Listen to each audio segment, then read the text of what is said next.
अस्सलाम वालेकुम, welcome to my channel.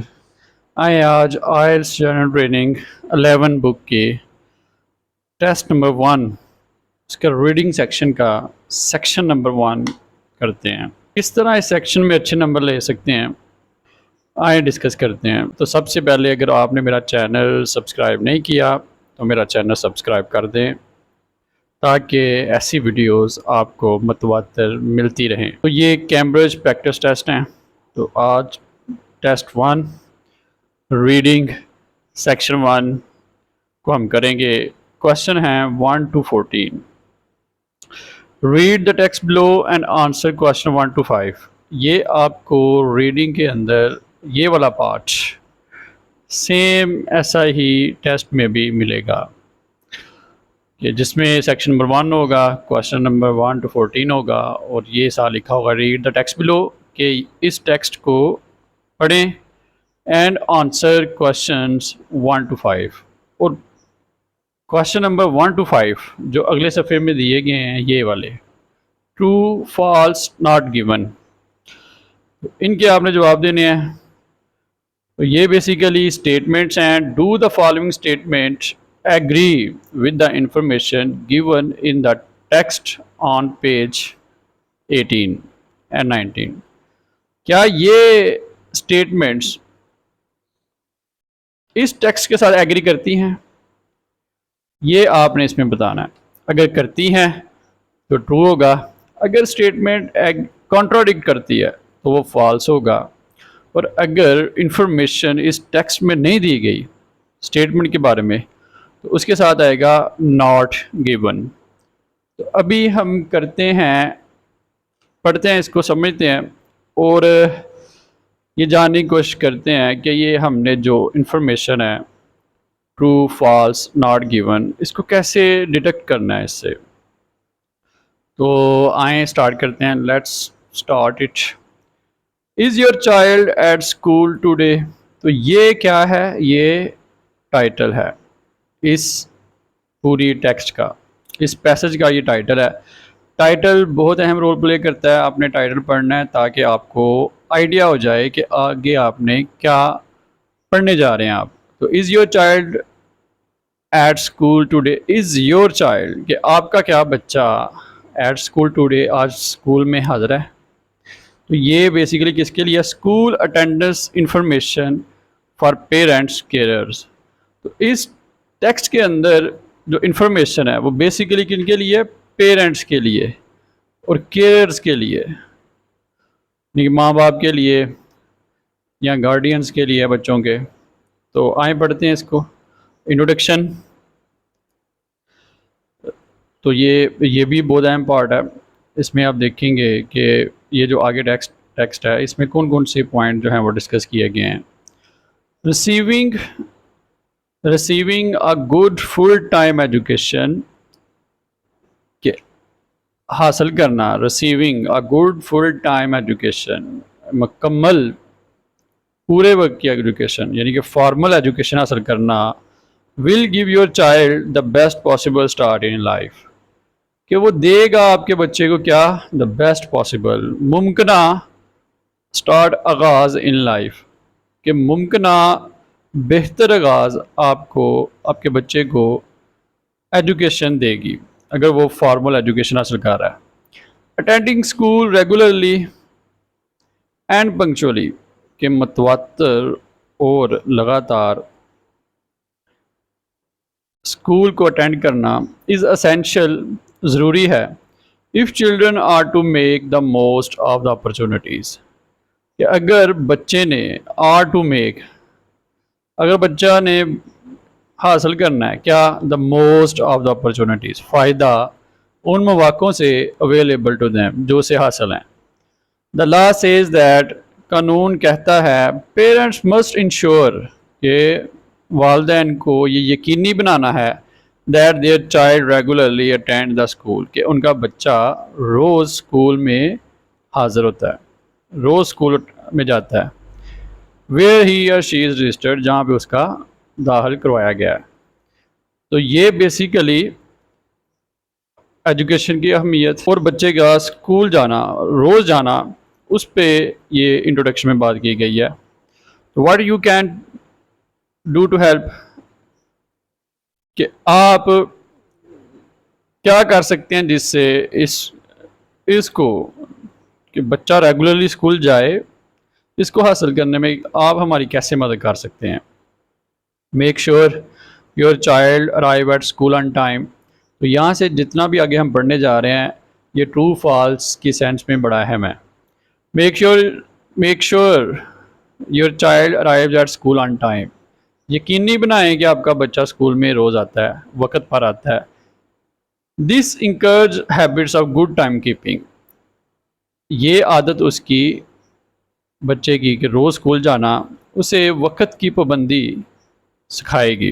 And lessons any possibles, और कोई भी मुमकिना क्लासरूम डिस्ट्रप्शन, क्लासरूम में जो डिस्टर्बेंस पैदा होती है उसे कम करता है अगर आपका बच्चा टाइम पे वक्त पे स्कूल जाता है। If your child arrives after the register has closed, और जब आपका बच्चा, और अगर आपका बच्चा हाज़िरी के बाद स्कूल में आता है विदाउट अ गुड रीज़न, किसी सॉलिड रीज़न के बगैर, this will be recorded as an unauthorised absence for the session. तो ये गिनी जाएगी एक अनऑथोराइज्ड एब्सेंस, एक ऐसी गैर हाज़िरी जिसकी इजाज़त नहीं दी गई। ऑथोराइज्ड इजाज़त, अनऑथोराइज्ड बिला इजाज़त for that session. If your child has to miss school, it is vital that you let the school know why. अगर आपके बच्चे को स्कूल आज मिस करना है, स्कूल नहीं जाना, तो ये ज़रूरी है, वाइटल है। तो ये ज़रूरी है कि आप स्कूल को बताएं कि वाई, क्यों नहीं वो आज स्कूल आएगा।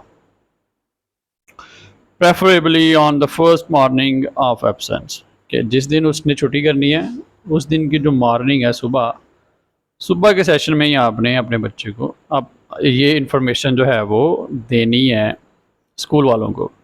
Your child school will have an attendance policy explaining how this should be done. तो आपका जो बच्चे का स्कूल है उसकी ये अटेंडेंस पॉलिसी होगी कि जिसमें वो बताएंगे कि आपने किस तरह ये काम करना है, किस तरह इन्फॉर्मेशन देनी है। तो इफ़ यू नो और think that your child is having difficulties, अब इसमें ये इम्पोर्टेंट है, having difficulties. If you know or think that, अगर आप जानते हैं या समझते हैं having difficulties attending school, you should contact the school। तो आपने स्कूल को इसके बारे में बताना है। It is better to do this, it is better, ये बेहतर है, to do this, कि ये आप करें sooner rather than later, बिला किसी ताख़ीर के। As most problem can be dealt very quickly, कि जैसा कि बहुत सी जो प्रॉब्लम है उन्हें बड़ी आसानी के साथ ख़त्म किया जा सकता है। ऑथोराइज्ड एंड अनऑथोराइज्ड एब्सेंस, अब जो हेडिंग है वो हमें बता रही है कि आगे जो इन्फॉर्मेशन मिलेगी उसमें वो गैर हाज़िरी के बारे में बताएंगे, कौन सी ऑथोराइज्ड है, किसकी इजाज़त दी गई है और किस गैर हाज़िरी की इजाज़त नहीं है।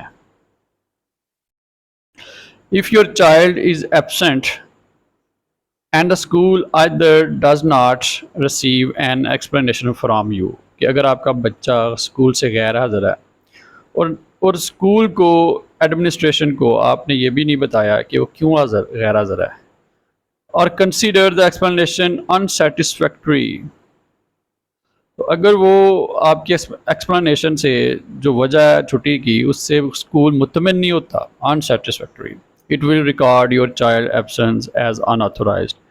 तो स्कूल आपके बच्चे की जो गैर हाज़िरी है उसे बिला इजाज़त तस्वर करेगा। That is as to see most absence are for acceptable reasons will be authorised by your child school. Most absence जो ज़्यादातर आपकी बच्चे की गैर हाज़िरी हैं, फॉर एक्सेप्टेबल रीजन्स, एक्सेप्टेबल जिनकी इजाज़त दी जा सकती है, वो वजूहात, रीजन्स वजूहात, विल बी ऑथोराइज्ड, वो ऑथोराइज की जाएंगी, इजाज़त दी जाएगी bye your child school, school की तरफ से, बच्चे के स्कूल की तरफ से। वो कौन सी हैं? वो सिकनेस है, बीमारी है, अनअवॉइडेबल मेडिकल और डेंटल अपॉइंटमेंट्स, अगर किसी डॉक्टर से या डेंटिस्ट से कोई अपॉइंटमेंट है तो वो भी एक रीज़न है। If possible arrange these for after school और ड्यूरिंग स्कूल हॉलीडेज़, और अगर ये मुमकिन हो सके तो ये स्कूल या स्कूल के बाद या छुट्टी के दौरान इस अपॉइंटमेंट को किया जा सकता है। An interview with the prospective employer college, अगर आपका किस इंटरव्यू है किसी जॉब के लिए या कॉलेज में, ये भी एक रीज़न बन सकती है। फिर है एक्सेप्शनल फैमिली सर्कमस्टांसेस, कोई ख़ास फैमिली के अंदर कोई ऐसा मामला हो गया है, सच एज बेरीवमेंट्स, यानी कि किसी की अगर मौत हो गई है फैमिली में या कोई ऐसा वाक़या हो गया है, तो तब वो आप ये छुट्टी दी जा सकती है। डेज़ ऑफ रिलीजियस ऑब्जर्वेंसेस, जो मजहबी त्यौहार हैं उन दिनों में। Your child school will not authorise absence for the following reason, और ये जो रीज़न्स हैं, इन रीज़न्स की बिना पर आपके बच्चे को इजाज़त वाली छुट्टी नहीं मिल सकती। वो कौन सी हैं? शॉपिंग ड्यूरिंग स्कूल आवर्स, कि स्कूल के अवकाश के दौरान कोई शॉपिंग करना। Day trips, holiday which have not been agreed, ऐसी छुट्टियाँ जो मंजूरशुदा नहीं हैं। बर्थडेज, लुकिंग आफ्टर ब्रदर्स और सिस्टर्स और इल रिलेटिव्स, किसी बहन भाई को तीमारदारी करना, उसे डॉक्टर के पास लेके जाना। तो इस तरह की रीज़न्स, इनको एक्सेप्टेबल नहीं किया जाता। चलो तो आए अब फिर हम पढ़ते हैं कौन सी जो स्टेटमेंट है वो एग्री करती है और कौन सी स्टेटमेंट जो है वो डिसएग्री करती है। तो 1 to 5 हैं। टू, पहली स्टेटमेंट है children must go to school where they are registered. तो क्या है ये? क्या लगता है आपको? हमने ये पढ़ा है, ये शुरू में ही थी। ये है ट्रू।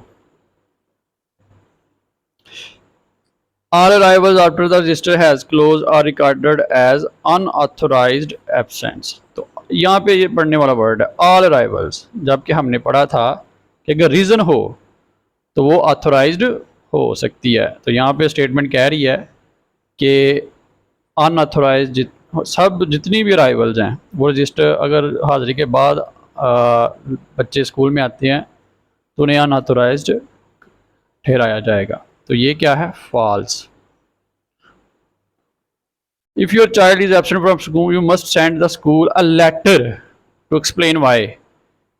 लेटर की इंफॉर्मेशन इसमें दी ही गई नहीं थी, तो आप इसको कहेंगे नॉट गिवन। नेक्स्ट है staff who think a child is having difficulty at school will contact the parents. अब ये भी इंपॉर्टेंट वर्ड है इसमें, स्टाफ, हमने ये वर्ड पढ़ा ही नहीं है इसमें।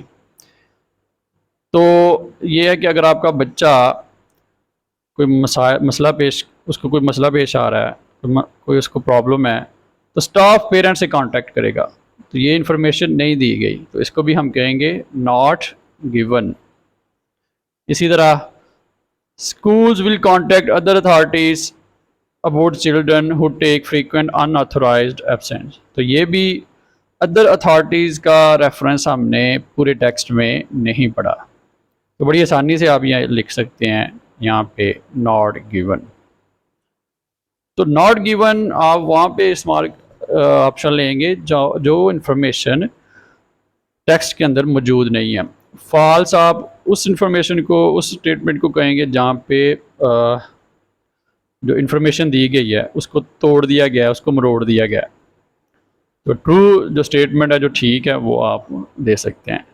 तो अगर आपने इस वीडियो से कुछ सीखा है तो मेरे इस चैनल को ज़रूर सब्सक्राइब कीजिएगा।